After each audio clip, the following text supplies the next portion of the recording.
Baik, Rotiul udah gabung lagi dengan kita di sini. Kita angkat untuk yang join dengan kita lewat handphone. Selamat malam, dengan siapa ini? Halo, ini dengan Yoga, Mas. Mas Yoga. Oke, Mas. Di Semarang aja ya, Mas Yoga ya? Iya, di Semarang. Ini saya mau cerita, Mas, di daerah Tanah Putih yang dulu, Mas. Oke, Mas Yoga, kalau bisa ini radionya bisa dikecilkan, soalnya ini feedback.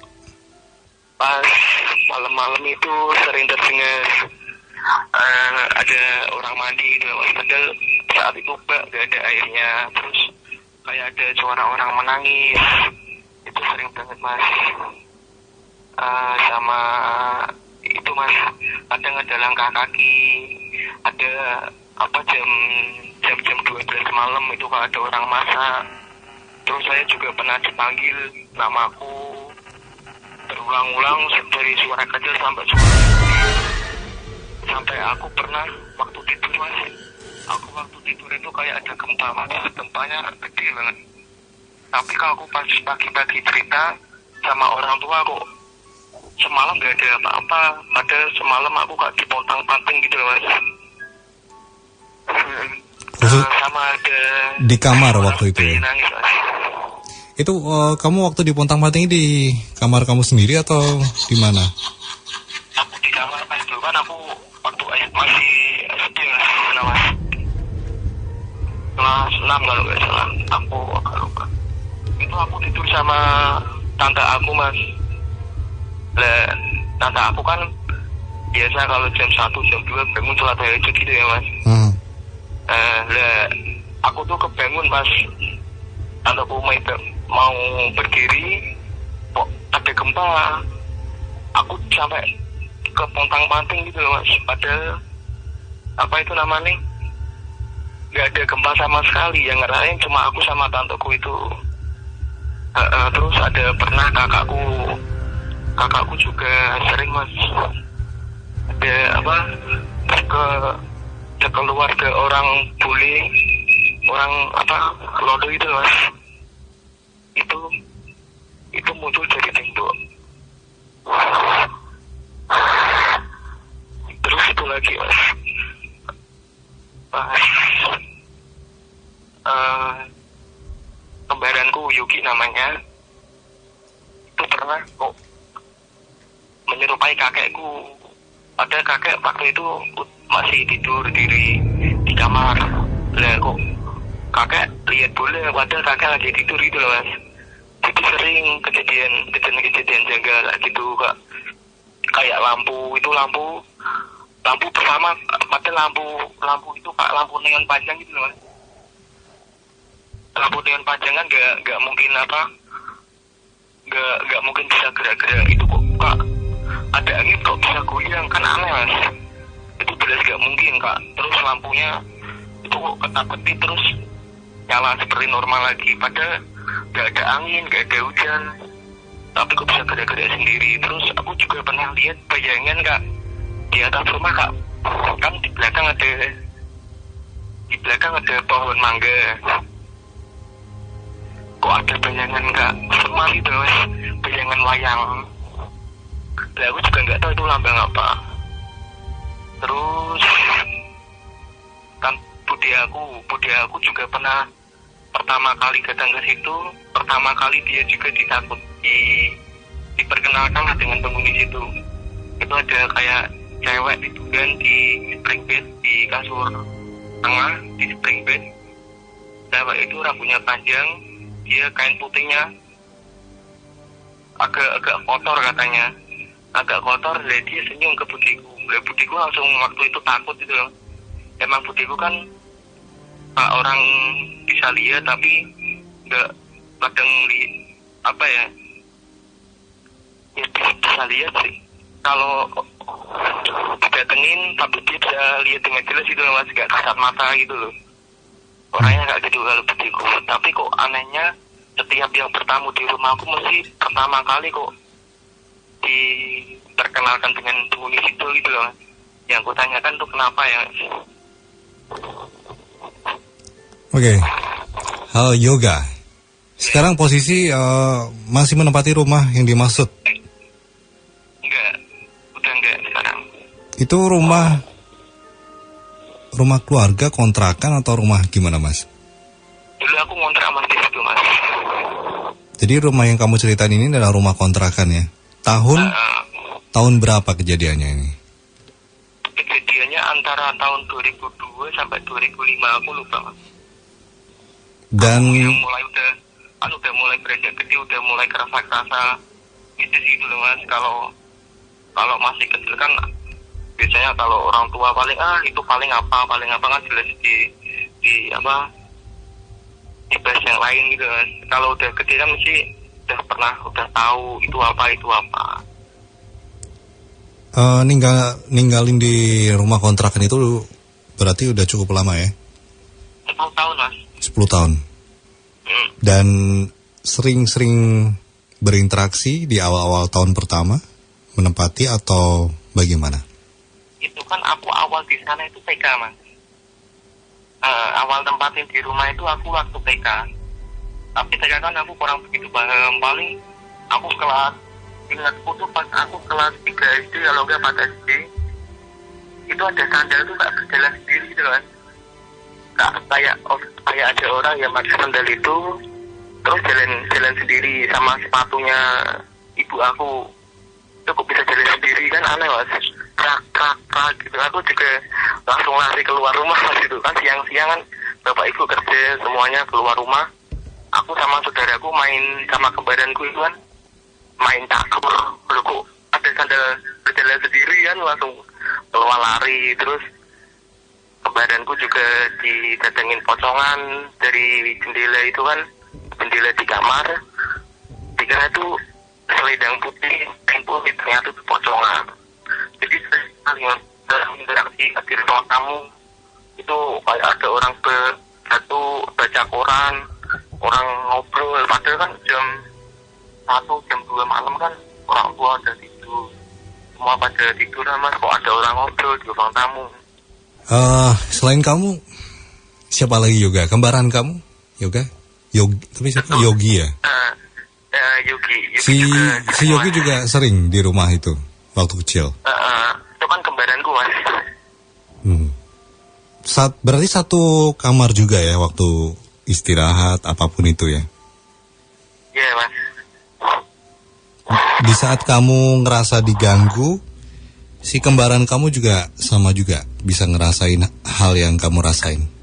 Iya mas. Iya sering gitu mas ya, kadang enggak tapi kadang gitu juga mas. Jadi lebih kebanyakan kamu yang sering. Ya sama-sama semua sih mas. Aku juga sering, kembaranku juga sering nggak dengar bayi nangis. Sama kalau kakak aku kan orang bule sekeluarga keluar dari tembok itu loh mas. Aneh kan keluar dari tembok kok bisa ada orang-orang bule banyak gitu. Tembok? Keluar dari tembok yang mana nih? Bisa dijelasin? Tembok yang tengah itu kan los mas rumahnya. Jadi kak itu masuk gitu ya mas. Itu masuk terus itu ruang tamu terus belok kiri lihat. Rumahnya itu bentuknya L gitu mas. Rumahnya itu bentuknya L, yang tengah-tengah tembok tengah itu keluar dari situ. Keluarnya bergerombolan atau satu persatu? 3 orang kalau nggak salah, itu ceritanya masku 3 orang. Kali itu aku nggak ngalamin mas, tapi masku dulu pernah cerita didatengin penampakan 3 orang bule itu. Terus dia sempat demam, sakit panas kan, kepikiran itu loh mas. Jarang dikit-dikit ditemenin kan, gara-gara kejadian itu kan dulu sempet takut kakakku itu. 3 orang bule ya? 3 orang bule ini laki-laki, perempuan? Bapak ibu anak mas. Bapak ibu anak, jadi keluarga. Katanya gitu katanya.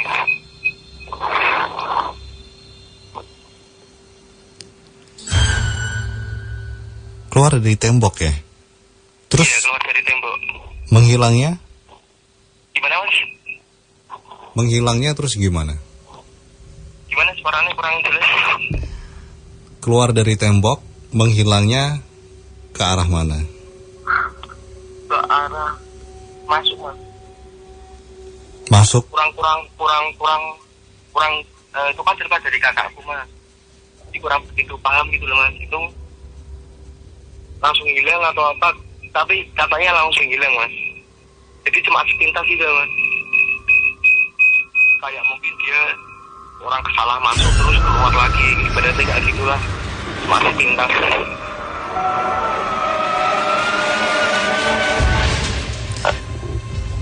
Selain kamu, Yogi, orang rumah yang bisa berinteraksi dengan makhluk mistis ini siapa aja? Kakakku mas. Oke. Kalau ayah, apa saja yang dilihat? Tapi dia interaksi tapi nggak pernah cerita apa-apa gitu loh mas. Berinteraksi. Ya, mungkin dia beliau tahu tapi dia diem. Tapi sempat cerita. Ya aku sempat cerita tapi tanggapannya adalah itu apa toh? Perasaanmu doang, cuma jawabnya paling gitu. Mungkin dia nggak takut atau apa, tapi kan orang yang ngalamin itu kan dia kadang pengen ungkapin apa yang diungkapin, yang dirasain itu loh mas. Ya kadang tapi orang tua kok, alah itu apa? Paling cuma pikiranmu doang gitu kan. Itu dari dulu kan. Selalu ya. Setiap kali kamu cerita pun juga tanggapannya nggak akan jauh beda ya. Iya mas, itu kak dulu kan sering mesti jam 12 ke atas itu sering ada orang mandi gitu loh mas. Ada orang mandi, kadang ada suara bayi nangis di kamar mandi itu. Anehnya kan di air itu kan kosong, dikuras. Malam itu jam 10 dikuras. Biasanya kan ada yang nyalurin air itu kan belum ada artefis itu loh mas. Pakainya masih selang di dream. Lah itu ngalirnya air mesti jam 3 pagi. Itu jam 1 sampai jam 2 mesti ada orang mandi. Kalau enggak ada orang masak di dapur. Ada suara-suara orang ketawa atau apa kan aneh gitu. Tapi dulu aku tinggal lama di situ, emang tetangga kalau pulang malam jam 1 atau apa, aku dengerin ada bayi nangis gitu loh di kamar mandi. Kan lewat di jalan biasa kok ada bayi nangis, dicariin ternyata nggak ada. Oh di kamar mandiku. Pertama dikira apa? Oh ternyata makhluk halus. Pada lari semua itu tetanggaku, pada takut. Ya gitu mas. Oke, Yoga, kamu sempat nggak berinteraksi secara langsung? Paling gelitikin di kakiku mas, gelitikin terus kayak didorong ke gempa itu loh mas, kayak taruh. Aku sama Yuki pernah di itu potongan. Waktu kamu ngerasain sama siapa tadi, tante ya? Yuki, tanteku itu. Ya, yang kayak gempa itu. Aku pas itu sama tanteku. Itu yang kamu rasain sama tante kamu apa itu? Seperti kayak benar-benar gempa gitu, rumah mau roboh atau gimana? Sampai aku gelundungan mas. Udah nggak kayak orang didorong-dorongkan gitu mas, didorong-dorong kenceng. Jadi nggak, kalau gempa kan otomatis gempa skala segitu kan rumah udah runtuh mas. Aku sampai gelundungan mas. Kenceng banget mas. Tapi waktu itu nggak ada yang denger ya selain kalian berdua? Cuma aku sama tanteku itu yang ngerasain. Pagi-pagi ya kondisi rumah normal-normal aja mas, kayak biasa nih. Tapi ngomong, tante itu sering nginep di rumah itu atau waktu itu hanya beberapa kali saja? Sering dia juga sering, tapi dia kan juga tiap malam sholat tahajud, dia juga berani kan. Kadang dia juga tindihin atau apa, juga sering. Tapi tante udah biasa ya, dimaklumi lah, paling kenalan, pikiran cuma gitu doang. Berarti waktu itu kamu nggak satu kamar sama Yogi ya? Ya kan waktu kecil kan itu kamarnya tuh 2, 3. Itu kan dulu kan ada temani bapak kan juga tempat di situ, jadi tidurnya ada satu kamar 3 orang, 4 orang gitu loh mas. Ya.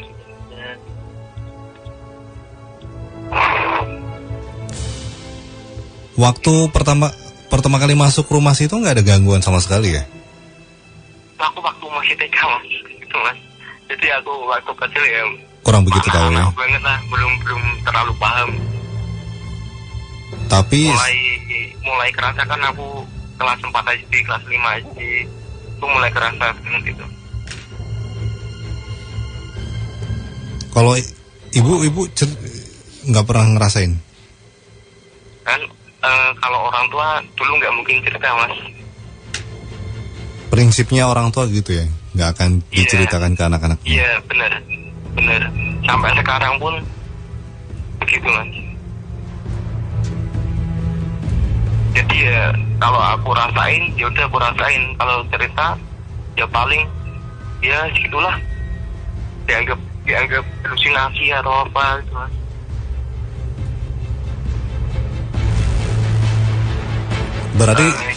Berarti sifatnya udah sampai poltergeist ya, sudah bisa nyentuh kamu. Sampai di apa telat takut gigit-gigit gitu loh. Karena aku sempat aja tak kirain tuh apa binatang cicak atau kucing, kan nggak mungkin di kasur ada kucing gitu malam. Ternyata adalah Ya maksudnya aku bangun udah nggak ada apa-apa, kosong gitu. Tapi yang gelitingin kamu berarti tangan gitu ya? Bener, terasa kayak tangan tinggal jadi. Tapi waktu itu kamu nggak bisa ngelihat ya? Atau kamu emang nggak pengen lihat? Nggak bisa lihat mas. Ke arah tempat kamu digelitikin gitu nggak bisa ngelihat gitu?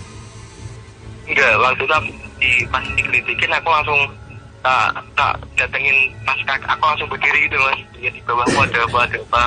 Ternyata nggak ada apa-apa. Kadang kan di kamarku ada pintu tak tutup itu loh mas. Ada orang jalan gitu. Kadang aku ngintip dari bawah, aku intip kok kosong. Terus kadang ada orang yang buka pintu, aku intip juga kok kosong. Jadi sering gitu jadi enggak gitu. Kan aku kadang penasaran mas kalau ada suara-suara kayak gitu, mesti aku langsung pengen tahu itu apa, makhluk apa, itu apa. Penasaran sih ya.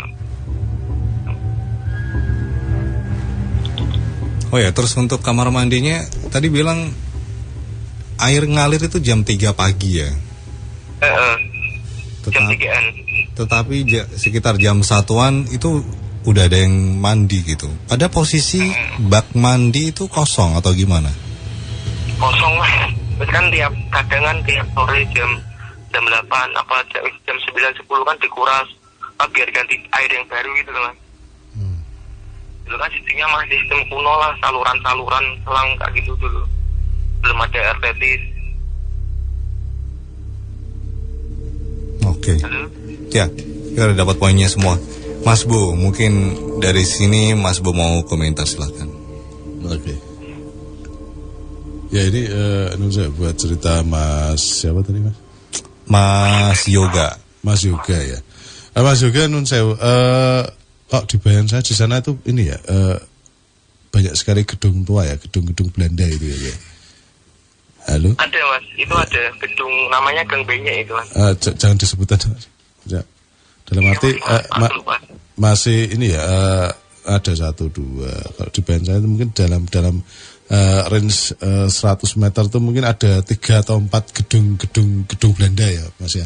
Mungkin 1, 2, 3. Ya benar. Ya mungkin kisaran tahun-tahun 1912 lah kalau perkiraan saya seperti itu. Ya, kan ini nun sewu mas, nggak tahu kenapa di bayangan saya tuh kayak banyak sekali jadinya terus kemudian jadi pertanyaan saya, apakah memang benar dalam arti ngeten mas nun sewu? Gimana mas? Kalau ini nun sewu ya, kalau di bayangan saya mas ini mas ya. Halo? Ya kalau di bayangan saya mas ya ini ya. Jadi ada apa ya, kayak banyak sekali. Ada istilahnya lebih daripada ya 30-an lah Mas ya. Yang jadi pertanyaan saya, apakah ini memang menguruk kayak apa ya Mas ya, nun sewu sekali lagi ya Mas ya, kayak pemakaman terus kemudian diuruk aja gitu, terus kemudian dibikin perumahan. Ini yang jadi pertanyaan saya. Jadinya bukan berarti terus kemudian ini adalah apa ya, bentuk satu kumpulan makhluk astral, dalam arti kampung makhluk astral itu bukan, tapi justru lebih apa ya, lebih ininya kok kayak satu, dulunya adalah suatu tempat pemakaman, terus kemudian entah itu diratakan, terus kemudian dibikin gitu, Mas. iya gimana Mas? Langsung diuruk gitu. Iya, jadinya. seperti itu. Terus kemudian dijadikan satu perumahan atau dibikin rumah, kalau bahasa saya mengatakan seperti itu. Karena di bayangan saya memang ada ini bukan satu kumpulan dalam arti kumpulan makhluk astral yang memang sudah lama tinggal di situ, enggak, tapi terkesan kayak ada sesuatu di situ juga banyak, tapi dia modelnya bukan sesuatu yang tinggal lama di situ, dalam arti bukan makhluk astral penunggu situ, tapi memang adanya satu apa ya Mas ya, seperti tempat yang dulunya pernah bersemayam di situ, terus kemudian diratakan begitu saja, terus kemudian dibangun rumah. Oh ya Allah. Kalau bahasa saya ya ini nun saya mungkin jika mungkin untuk lebih apa ya, istilahnya ndak yo toh omongannya Mas Bu itu kayak gitu kan. Istilahnya mungkin nanti mungkin jika ada satu peta lama ya Mas ya, peta lama nanti mungkin bisa dipelajari daerah situ di tahun-tahun mungkin yang saya sebutkan 1912 atau 1910 lah gitulah ya Mas ya. Antara segitu ya, Pak? Ya, antara segitu mungkin panjenengan lihat untuk peta terutama peta Semarang saat itu daerah situ itu berupa apa, nanti mungkin panjenengan bisa lebih jelasnya itu. Maka dari itu nun saya, kalau saya boleh berkomentar, jika salah juga nun saya, juga benar juga nun saya. Kalau memang benar itu kan itu kan berarti alhamdulillah gitu aja lah Mas. Kalau saya dibayar saya itu kayak ada sesuatu yang memang ditanam di situ kemudian diratakan begitu saja. Seperti itu. Ini aku juga mau nanya, Mas, ada yang masih ngikut ke keluargaku apa enggak? Ya kadang kan aku setiap pas pindah rumah aku masih selalu ada gangguan gitu Mas. Ya, untuk gangguan ini gangguan semacam apa Mas ya? Nun sewu Mas ya. Kalau gangguan itu kan berarti merugikan kita. Kan itu kan. Ya dulu waktu sempat pindah di daerah arah Tanggading, daerah situ itu juga kayak ada orang cewek nangis, terus juga kayak orang minta tolong sama bapak cewek itu. Ya. Padahal nggak ada orangnya gitu. Berarti ini kan gini Mas. Ya, yang jadi pertanyaan adalah orang nangis terus kemudian kayak orang itu minta tolong. Berarti kan bukan terus kemudian mengganggu ya Mas ya. Mungkin ada satu kontak orang itu ingin berinteraksi dengan kita dengan cara mereka. Paling enggak kalau bahasa saya mengatakan ada sesuatu yang perlu disampaikan. Gitu loh. Bahasa seperti itu. Kecuali kalau jenengan terus kemudian tiba-tiba jenengan jatuh terus kemudian enak-enakan duduk kok jenengan terus kemudian duduk di kursi terus gelimpang karepe dhewe gitu ya nun sewu. Nah itu mungkin sudah lain lagi, itu berarti kan sudah mengganggu kan gitu kan. Tapi kalau untuk yang nangis terus kemudian ingin meminta tolong itu kan berarti kan ada sesuatu yang disampaikan dengan cara mereka. Kalau bahasa saya mengatakan seperti itu. Jadinya kalau lepas daripada itu berarti yang bisa dikatakan mungkin bapak itu kan kita tidak tahu juga ya Mas ya. Bapak itu juga mungkin senang melek malam atau apa. Juga pas saudaraku Yuki itu kan kembaranku, pernah ada tetangga lihat itu ya Mas. Tapi kok dia diikutin sama dua anak kecil lari-lari gitu. Itu emang daerah situ emang benar-benar real tempat pemakaman yang diuruk itu ya Mas ya. Ya bukan real kan berarti kenyataan. Nah maka dia itu untuk lebih ininya mungkin panjenengan kan kalau kita ngomong gini kan mana tuh buktinya lah gitu kan.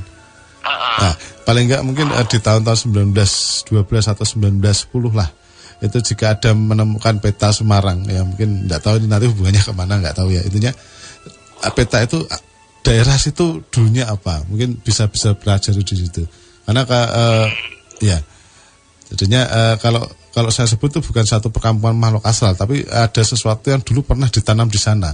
Terus kemudian entah itu dipindahkan atau diuruk begitu saja. Kalau bahasa saya mengatakan seperti itu. Tapi nggak ada yang ngikutin apa ya, Mas? Lepas daripada itu nggak ada, Mas Nunzeo. Ya mungkin karena di daerah situ udah terlalu terbiasa, jadi yang nggak terlalu ekstrim, jadi nggak terlalu ditanggapi gitu loh, Mas. Iya. Dan ini Nunzeo saya mengilustrasikan ada satu keluarga ya, bapak terus kemudian cewek terus kemudian ibunya itu. Dan ini nggak tahu kenapa di bayan saya ada sebenarnya ada bentuk rumah ya, ada satu bentuk rumah di situ, tidak jauh dari situ. Jadi kalau di bayan saya itu kalau mau masuk gang terus dari jalan besar masuk gang itu kita masuk sedikit terus kemudian sebelah kanan agak mangku jalan ya. Kalau di bayan saya ada satu rumah Belanda kalau di bayan saya. Apakah itu memang dulu keluarga yang pernah bertempat di situ atau apapun itu yang pernah disemayamkan di sana atau ditanam di sana? Kalau saya mengatakan seperti itu. Jadinya di bayan saya ini ada 1, 2, 3 ya yang paling jelas di situ ya. Memang banyak ya Mas ya di situ ya. Ya. Bisa dikatakan seperti itu Mas, karena ini jenis gangguannya kan bisa dia sudah poltergeist ya, dia sudah bisa. Soalnya kan dengar cerita dari tetangga waktu itu di kamarnya orang tahu kan itu tempat orang gantung Mas dulu Mas. Jadi ceritanya dia kan gantung gara-gara ditinggal sama suaminya. Tapi waktu dia gantung diri itu masih mengandung 3 bulan atau 4 bulan cabang bayi gitu kan. Nah, dari itu kan aku mungkin agak takut gara-gara itu juga sering potongan kadang nampak itu.